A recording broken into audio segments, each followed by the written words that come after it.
Hi friends, welcome back to my channel. As promised in my last vlog, I am back today with some more interesting corners of the city of Toronto. We will continue from where we left off, the EatonCenter.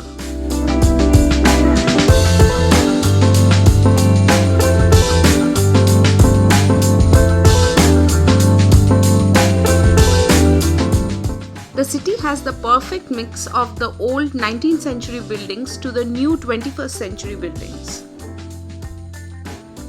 During the summertime, the restaurants set up patio on the sides of the road so that the people can enjoy the openness in the warm weather.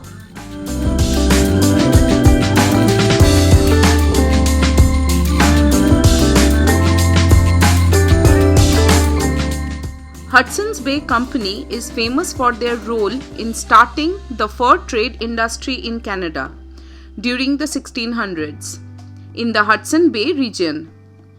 It is one of the oldest corporations in North America. In today's world, it has evolved as a luxury retailer famous for its point blanket.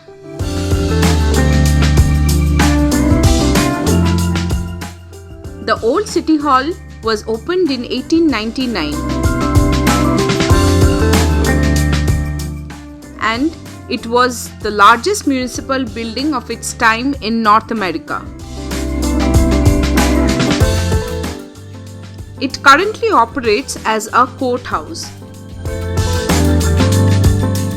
The building has been a National Historic Site since 1984.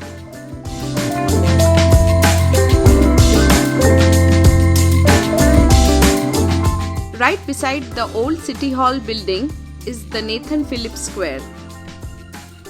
NathanPhilipSquare is a vibrant, active space in the heart of Toronto. Every year, over 1.5 million visitors attend a variety of community and special events hosted at the square, such as the Cavalcade of Lights, the New Year celebration, the Remembrance Day celebration, concerts, and more. In September 2020, a new 3D Toronto sign was installed at the NathanPhilipSquare. Many seasonal activities are planned throughout the year at NathanPhilipSquare. In winter, the water fountain turns into an outdoor ice skating rink.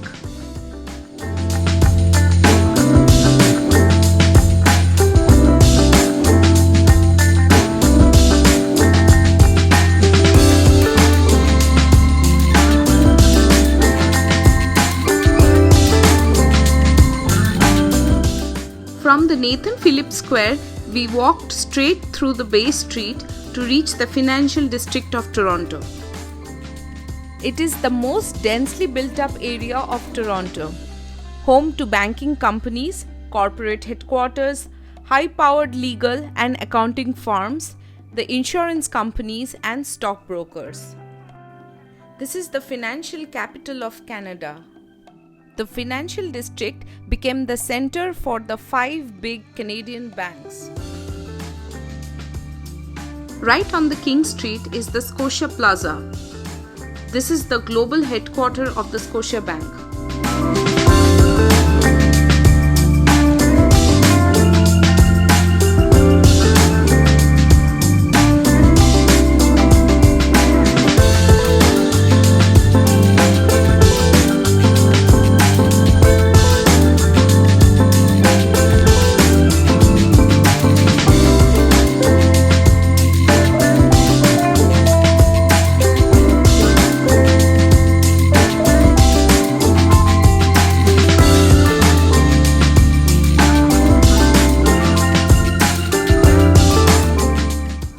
This is the first Canadian Place, the tallest building in Canada.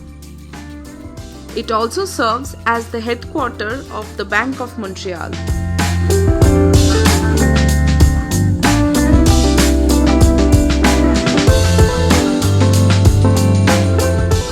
The Canadian Bank of Commerce also has their headquarters on the King Street at the CIBC Square.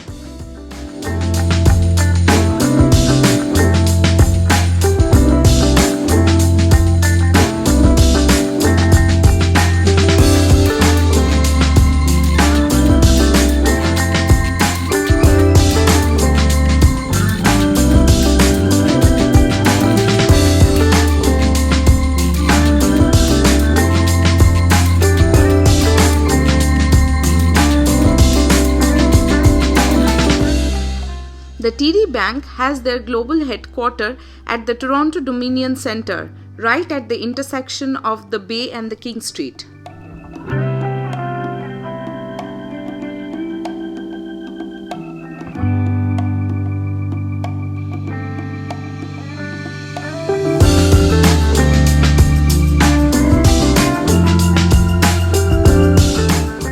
We walked a little ahead, following the Bay Street, leaving the King Street behind.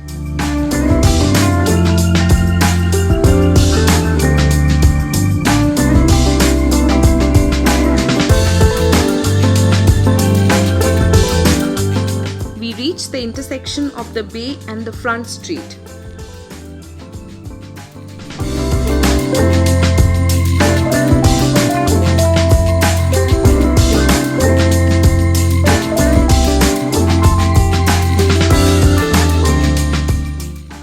At the crossing of the Bay and the Front Street is the Union Station. This serves as a major railway station of Canada.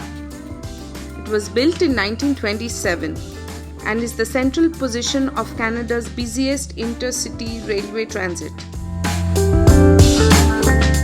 From this Bay and Front Street crossing, you can get a very good view of the CN Tower.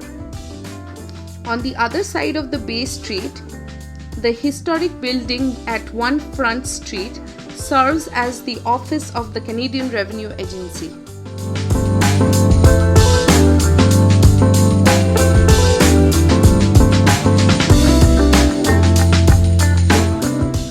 At the intersection of the Bay and the Front Street, opposite the Union Station, is the Royal Bank Plaza.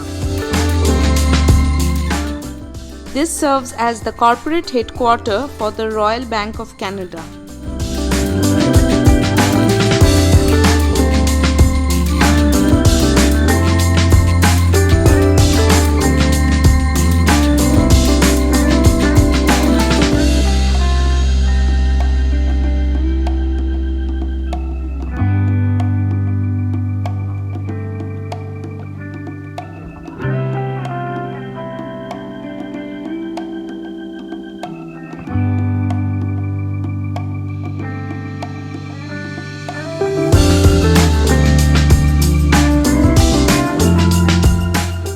Canada is famous for its ice hockey and is also the national winter sports.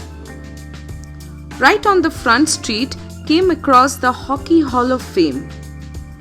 This is dedicated to the history of the game and holds exhibits about the players, teams, trophies and other memorabilia.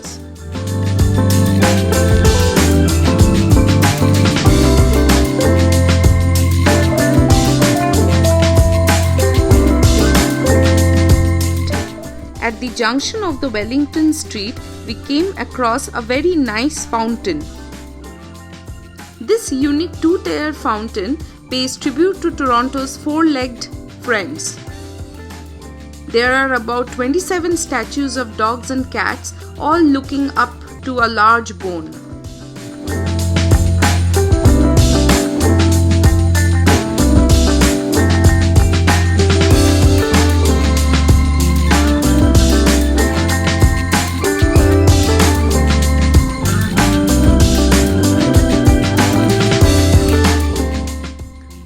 This is the Birksey Park.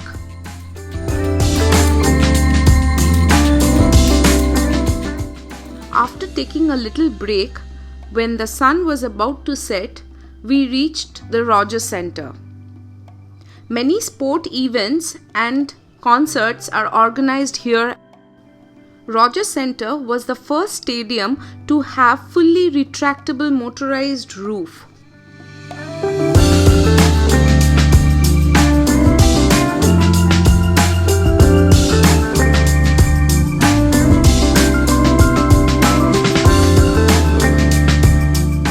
Right beside the CN Tower is the Ripley's Aquarium.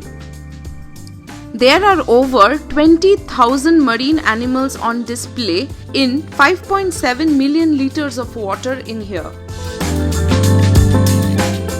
Opposite to the CN Tower complex is the Roundhouse Park, where you can visit the Toronto Railway Museum. There are a few coaches and engines on display which depict the history of the rail transportation in Ontario.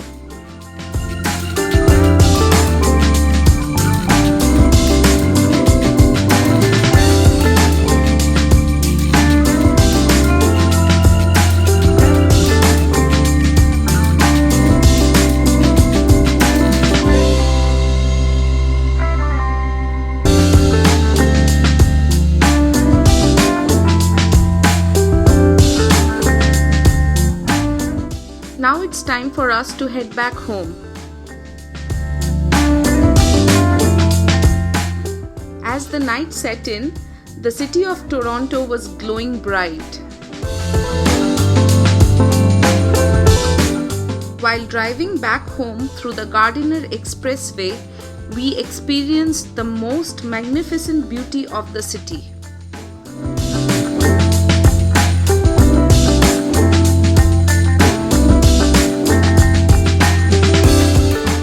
I really hope you enjoyed this whirlwind trip with me through Toronto. Each of the locations I covered are prominent landmarks in itself. In my future vlogs, I will try to revisit them and come up with more details for you all to enjoy. Please subscribe to my channel so that you do not miss out my upcoming vlogs. Also, do share it with your friends and family. Till we meet again, stay safe and take care.